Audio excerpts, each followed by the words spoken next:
খোকার ইচ্ছে। উঠতে বসতে বাবা হাঁকেন, বলবো তোকে কি আর, হতে হবে তোকে দেশের মস্ত ইঞ্জিনিয়ার। মা তাই শুনে কন, খোকা তুই আমার কথা রাখ, ডাক্তারিতে হয় যেন তোর দেশ জোড়া নাম ডাক। জেঠু বলেন কি হবি তুই, আমি সেটা জানি, তুই হবি এক নোবেল জয়ী বিখ্যাত বিজ্ঞানী। একই সঙ্গে সবাই বলেন অন্য কিছু নয়, এবার তোকে হতেই হবে স্কুলে ফার্স্ট বয়।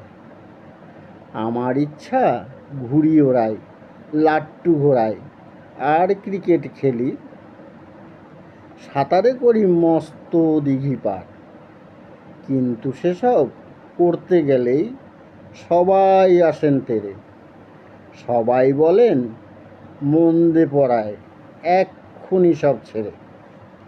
কি আর বলবো, এখন আমার অবস্থাটা এই, লেখাপড়ায় দিন কেটে যায়, কিছু খেলার নেই।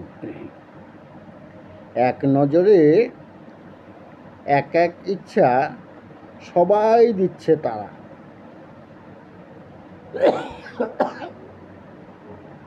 তার ফলে ভাই আমার নিজের ইচ্ছে গেছে মারা।